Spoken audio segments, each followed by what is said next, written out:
ওইটা থাইল্যান্ডের গাছ। ওই গাছটা মানে আপনি হুগলি জেলার কোনো নার্সারিতে পাবেন বলে মনে হয় না। খুব কস্টলি ওই গাছটা এবছর আমি এনেছি হাওড়ার ওদিক থেকে, মেদিনীপুর ডিস্ট্রিক্ট থেকে এনেছি এই গাছটা জোগাড় করেছি। তাছাড়া এই যে বুনাই কিং দেখছেন, এটা এক একটা ওজন এখন 3 কেজি। যে কটা আম হবে সবই প্রায় 5 কেজির কাছাকাছি, ও বিশাল বড় বড় হয়। এখন মিয়াজাকি আছে, আমার দেখালাম মিয়াজাকি কিন্তু সবাই মিয়াজাকি করে, কিন্তু বুনাই কিং খেলে মিয়াজাকির টেস্ট ভুলে যাবে। আর মিয়াজাকির সাইজও বড় হয় না, শুধু লাল বেগুনি কালারটার জন্য মিয়াজাকি ঠিক আছে, কিন্তু বুনাই কিংয়ের সাইজ, বুনাই কিংয়ের টেস্ট অনেক আলাদা। হিমসাগরকে আমরা বলি বাংলার সেরা আম।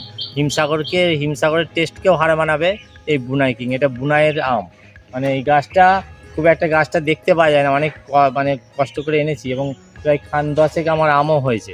সবকটা গাছই আমি প্রায় 5 কেজির কাছাকাছি হয়ে যাবে। আর তাছাড়া আমার আছে এনেছি জব্বলপুর ম্যাঙ্গো। ওই গাছটা এবছর নতুন, মানে জব্বলপুর ম্যাঙ্গো সাথে পাওয়া একটু কষ্টকর, তা আমি জোগাড় করে আমি এনেছি। তাছাড়া আপনি দেখছেন আমার ওই আমেরিকান কেন্ট আম হয়েছিল, এই কালবৈশাখীর ঝড়ে পড়ে গেছে, ওটাও কস্টলি গাছ। তাছাড়া ভিয়েতনামি ম্যাঙ্গো, একটা ডালে দেখেছেন 4-5টা কাঁঠাল হয়েছে, ছোট্ট একটা ডালে 4-5টা কাঁঠাল। তারপর আপনার আছে ব্যানানা ম্যাঙ্গো, এখনই কলার মতো হয়ে গেছে, আগামী দিনে মানে কলার সাইজকেও হার মানাবে। ও শ্রাবণ মাসে পাকে, মানে এখনও জ্যৈষ্ঠ মাস আষাঢ় মাস 2 মাস বাকি আছে।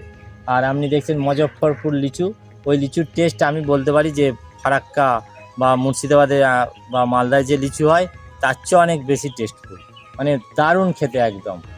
ঠিক আছে। এই যে আপনার এই গাছের প্রতি শখটা কেন? গাছের প্রতি শখ আমার প্রথম থেকে, কারণ চারদিকে দেখছি 40-45 ডিগ্রি টেম্পারেচার। আমি দেখলাম গাছ লাগিয়ে মানুষ যদি আমার গাছ দেখে লোকে ইন্টারেস্টেড, সবাই চারদিকে গাছ লাগায়। এই যে এত উষ্ণতা বেড়ে যাচ্ছে বিশ্বজুড়ে, সে উষ্ণতা আস্তে আস্তে হয়তো কমতে শুরু করবে। একটা বৃষ্টির অভাব দেখা দিচ্ছে, খরা দেখা দিচ্ছে প্রতি বছরই দেখা যায় 2 ডিগ্রি করে টেম্পারেচার বেড়ে যাচ্ছে। সেই জন্যেই গাছের প্রতি আমার ইন্টারেস্ট। গাছ যে আম খাবো, লিচু খাবো এই জন্যে বসেছি, এরকম কোনো ব্যাপার নেই।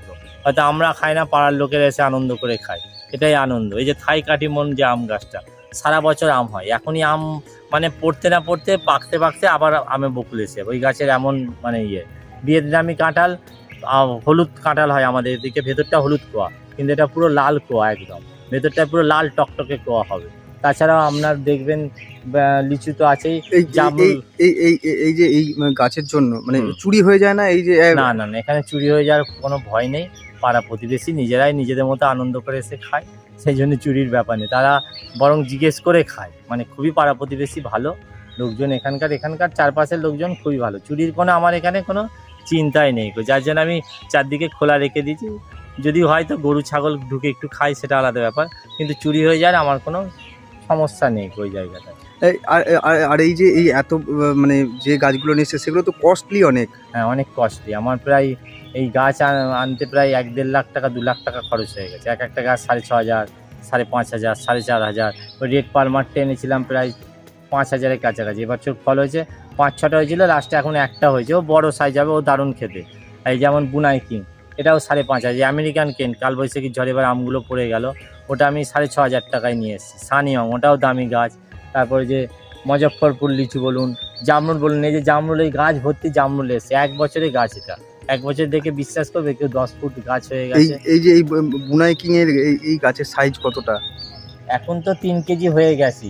ও শ্রাবণ মাসের শেষের দিকে পাকে, প্রায় শ্রাবণের শেষ একদম। মানে এখনো জ্যৈষ্ঠ মাস আছে, আষাঢ় মাস আছে, এই 2 মাসে বড় হতে হতে আর 2 কেজি বেড়ে যাবে। আর বিশাল সাইজ একদম। আর এই গাছের মানে গাছটা কত ফুটের? গাছটা আমি যদি 6 ফুটের কাছাকাছি লম্বা, আমার চেয়ে খুব বেশি হলে 7 ফুট বা 7.5 ফুট হবে, আর 1.5 ফুট বেশি হবে আমার তো মনে হয়। তারপরে বড় নয়, 7 ফুট 7.5 ফুটে এই গাছ। মানে পরের বছর এসে দেখবেন হয়তো